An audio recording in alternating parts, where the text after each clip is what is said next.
Hello everyone. Today in this video I'm going to do a demo of the mini assignment 4 photo restoration challenge. Now you should, before watching this video, watch my retouching tools video if you are not familiar with the different retouching tools in Adobe Photoshop. Now I will try to remember to put the link to it here so that you should be able to just directly navigate over to it from this video. If you are familiar with the photo retouching tools in Photoshop, then we will get started. Now for this mini assignment, I did provide a link to find some old photographs that you can use. You are able to use your own family photographs as well. If you do use your own family photographs, there's a couple conditions. Make sure that they are black and white. They do have some wear and tear that you can use these retouching tools on. And when you submit your retouched image, your restored image, I should say, you do want to attach the original before any edits so I can see that you are understanding the retouching and colorization concepts. So to get started here in this image, the first thing that you kind of want to do is diagnose. I see that I have a crack here, some stains, some more kind of creases, and there's a nice crease right across the face. So the first thing that I'm going to do is I'm going to create a new layer. To do that, I'm going to the bottom of my layers panel and getting the little icon next to the trash can that looks like a sheet of paper with the corner folded. That's going to create my layer 1, and just kind of keeping up with my layer management, I'm going to name it retouch layer. So I know that all of my retouching is going to be done on that layer and not directly onto my image. Remember, we want to edit non-destructively, so we don't want to manipulate the original pixels.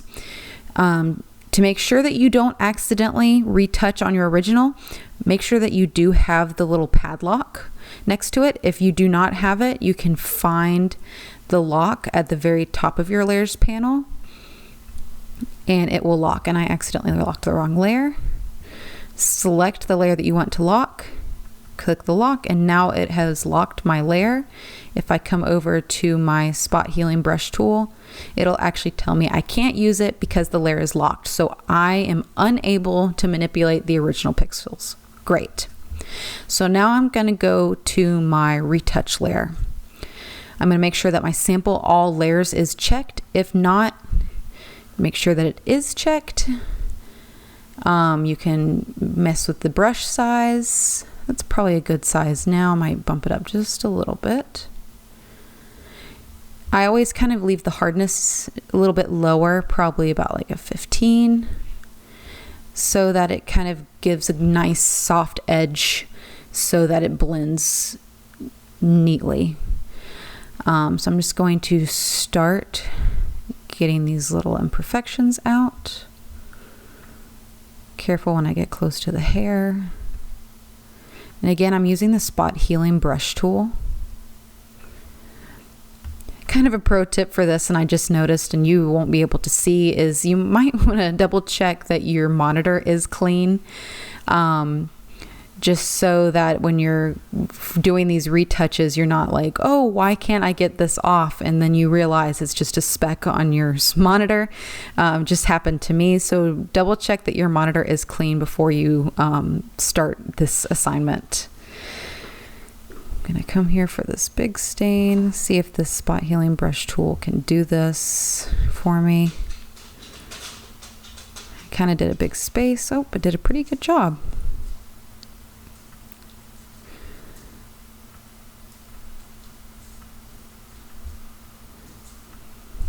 Usually with the spot healing brush tool, you want to kind of work in smaller sections. I'm going to zoom in.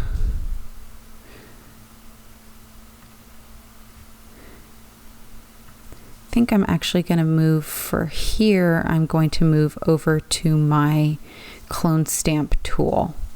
The clone stamp tool, essentially, if you remember from the other video, it samples pixels from one area and paints them into another. So I'm actually going to hold Alt or Option, and you'll see that you now have a selector, and I'm going to select kind of close to the same kind of color area that I need to do. Go right here, release, and now you can start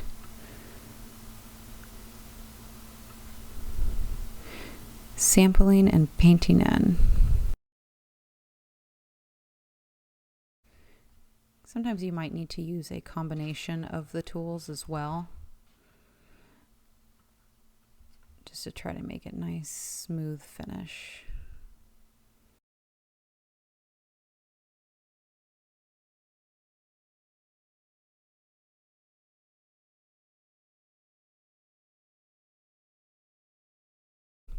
Now for the top up here, I do have a pretty bad stain. I'm going to see if I can add some adjustment layers, which I'm going to need to do anyways, because this isn't really a true black and white, right? It has a little bit of a patina of that old photo processes that gives it that orangey kind of sepia tone. So I'm going to need to kind of convert it to a true black and white. What I'm going to do is I'm going to come up here above my layers panel. You'll see it has adjustments. I'm going to navigate to the Hue and Saturation Adjustment. You'll see it creates a new layer. So we're still not applying these edits or anything to the original pixels. We're still editing non-destructively. So I'm going to take that saturation all the way back, completely desaturate the photo so it's a true black and white. Next, I'm going to add a brightness and contrast adjustment. Kind of bump up the brightness a little bit. It's kind of helping with the stains in the background, kind of bring up the contrast just a hair. You could always auto and see what it does for you. Looks like it's a little too dark for me. Bring back the contrast just a little bit. So now I have a brightness and contrast layer, I have a hue and saturation layer, and my retouch layer. And all of these can be turned off and you can still see my original image. Now these are the steps that you need to take first. Don't just dive right into color. You want to do your retouching, then do your adjustment layers, and then come in and add color. To add color, it's a pretty simple process that you just kind of repeat over and over again. You come down to the bottom of your layers panel. You'll see this circle with half white, half black, and it's actually your fill adjustment layer. Create a new fill or adjustment layer tool. So when you select it, you can go all the way to the very top, pick solid color. And what I did is I went on the internet and I found a couple hex codes for skin tone and blonde hair. So I'm actually going to start with the skin with the hex code that I found.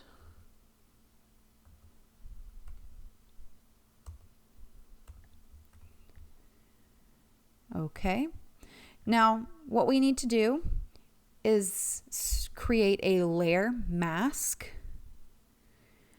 in this fill layer.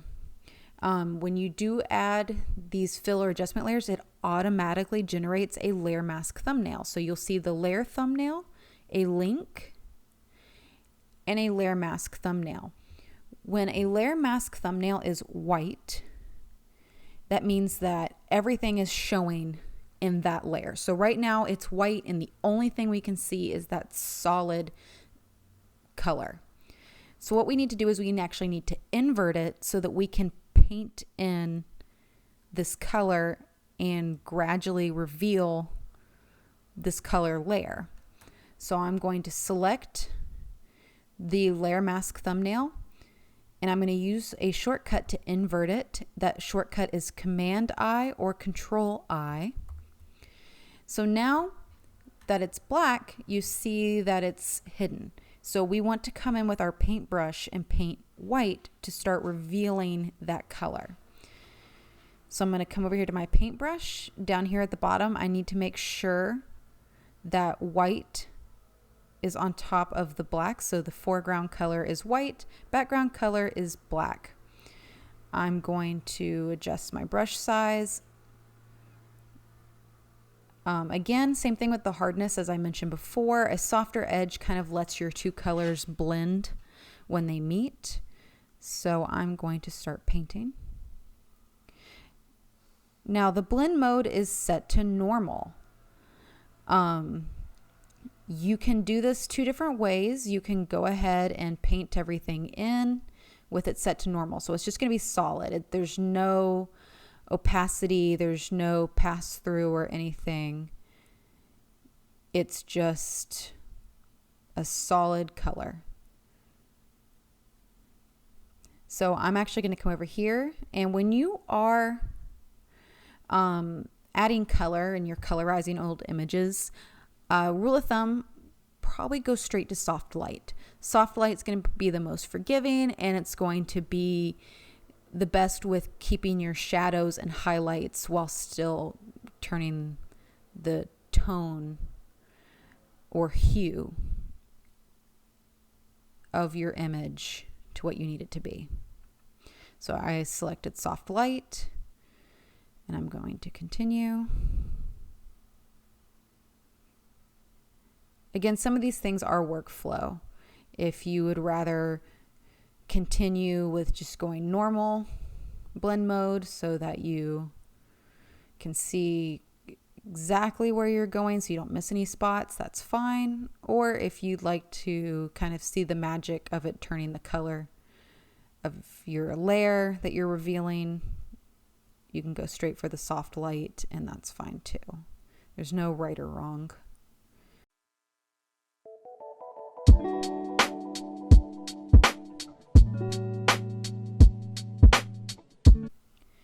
So you can see here I kind of went over beyond the skin. So you don't have to start over. This is the beauty of working with these layer masks.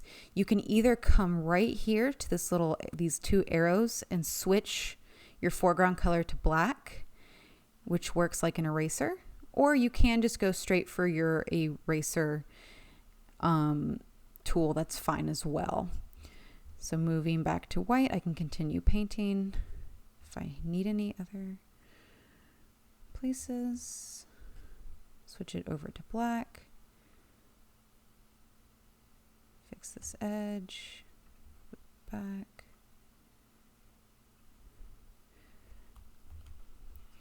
So now you have a base skin tone all over. And I see another place right here. Again, if you're a perfectionist, this is going to probably be very time consuming for you.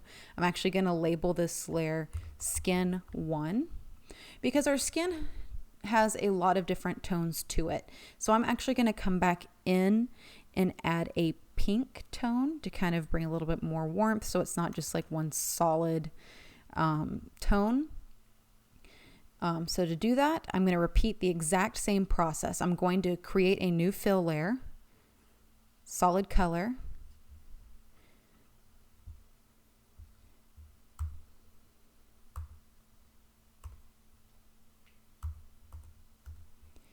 grab a pink that I found earlier, Command or Control I to invert that layer mask thumbnail. I'm going to name it Skin 2-Pink. Come over to my brush, make sure that my layer mask is selected. Make sure that it is set to white. I'm going to go ahead and turn my blend mode to soft light.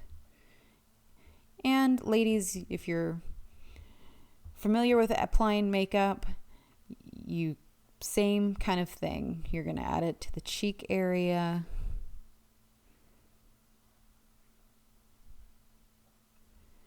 Forehead kind of area. Again, I'm not a makeup master, but just kind of on those normal kind of blush areas. As you see here, they're very, very, very apparent, especially with me having the soft light on. So what I'm going to want to do is actually take back that opacity. I'm going to take it all the way down to 15. Maybe bump it up just a hair to bring them out just a little bit more. Maybe to 20. So you can kind of see it does kind of make her look more alive than a solid skin tone. So I have soft light blend mode with an opacity of 20% for the skin pink. Moving on, I'm going to just continue repeating this process of adding a new fill layer, and I'm actually going to speed up the video until I get to a place where I'm going to talk through again, maybe something I did that's different. So just hang out, and it's the same process. It's fill layer, add a new fill layer, solid color, pick the color, invert the thumbnail, and then paint in my mask.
So now that I've kind of got a base of everything down, the hair, the eyes, the lips, the skin, I'm going to actually create a mask using the selection tools. You can review the layer mask video tutorial, kind of a little bit more detailed into this, but I'm actually going to go for the quick selection tool, and I'm going to bump up the size just a little bit, or quite a bit, and I'm going to select the background.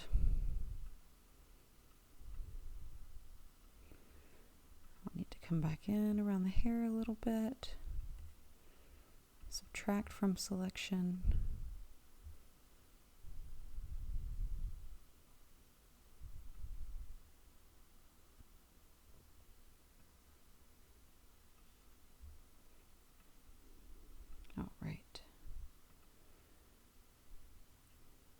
So I'm actually going to go to select and mask.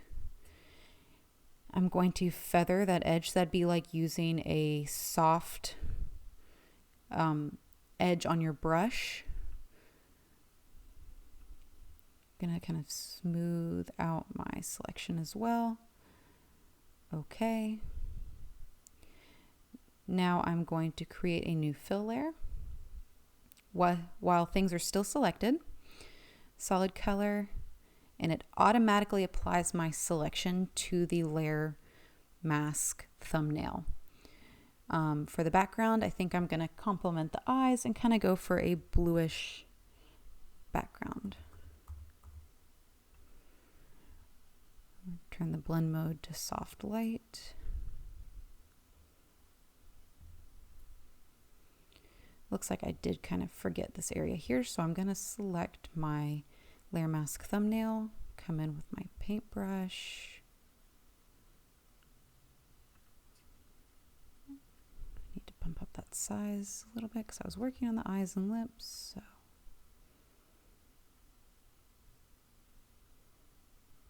I need to clean up a little bit there.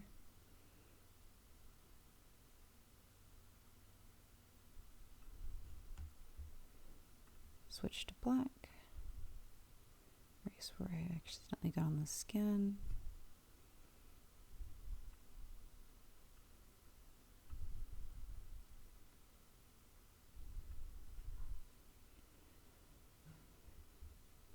All right, and that is very quickly how you can create a restored and colorized image in Photoshop.